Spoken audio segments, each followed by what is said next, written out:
पश्चिमी दिल्ली लोकसभा सीट से जीत कर आई बीजेपी सांसद कमलजीत शेरावत ने कहा कि दिल्ली में मिली जीत कई मायनों में अहम है। उन्होंने कहा कि आने वाले विधानसभा चुनाव में इसका व्यापक असर देखने को मिलेगा। कमलजीत शेरावत से खास बातचीत हुई। उन्होंने कहा कि जनता का आशीर्वाद है। विधानसभा चुनाव में भी बीजेपी के प्रत्याशियों को जरूर जनता का साथ मिलेगा। हमारे संवाददाता प्रणय शर्मा ने खास बातचीत की।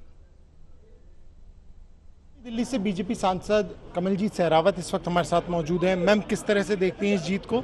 सबसे महत्वपूर्ण बात यह है कि दिल्ली सभी 7 सीटों पर जीतने में कामयाब हुई है। दिल्ली 7 सीटें जीतेगी, पहले दिन से इस बात का हमें विश्वास था, क्योंकि 85 दिन के कैंपेन में जिस दिन हम जनता के बीच में गए, ये विश्वास बढ़ता चला गया। पिछले 10 साल में प्रधानमंत्री नरेंद्र मोदी जी ने जो देश में काम किए हैं, और उससे भी बड़ी बात जो दिल्ली में काम हुए हैं, वो लोगों के सामने थे। Urban extension road, Dwarka expressway, metro का एक्सटेंशन, यशोभूमि, भारत मंडपम, G20 का, ये सब दिल्ली इनका प्रत्यक्ष गवाह बनी है। तो इन सब कामों को देखते हुए दिल्ली की जनता ने पिछले 10 साल के कामों पर, अगले 5 साल के संकल्प पत्र के बातों पर भारतीय जनता पार्टी को वोट दिया। बीजेपी का जो मार्जिन कम हुआ है, उसे किस तरह से देखती हैं? मार्जिन काफी ज्यादा कम हुआ है सभी सीटों पर जीत का। देखिए, झूठ बोलने में कोई कसर नहीं छोड़ी।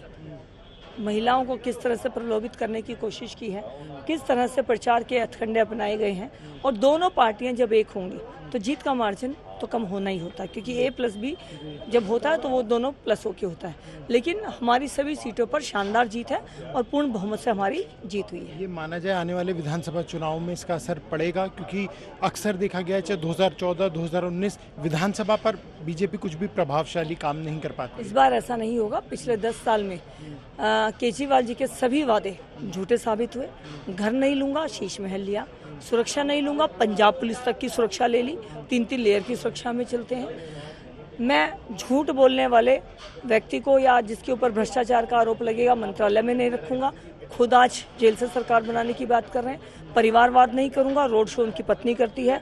महिलाओं के साथ उनकी जो हालत है, सब दिल्ली देख रही है। भ्रष्टाचार के आरोप में जेल गए हैं, कोई देशभक्ति के मामले में नहीं गए हैं। 10,000 से ज़्यादा का स्कैम किया है, और उससे बड़ी बात, दिल्ली की जनता को दारू से एक तरह से हमारे कल्चर को भ्रष्ट करने की कोशिश की है। दिल्ली की जनता इस बात को याद रखेगी और भारतीय जनता पार्टी अगले चुनाव में अच्छा परफॉर्म करेगी। बहुत बहुत शुक्रिया। कैंपस शूरवीर के साथ प्रणय शर्मा, टूल टीवी, दिल्ली।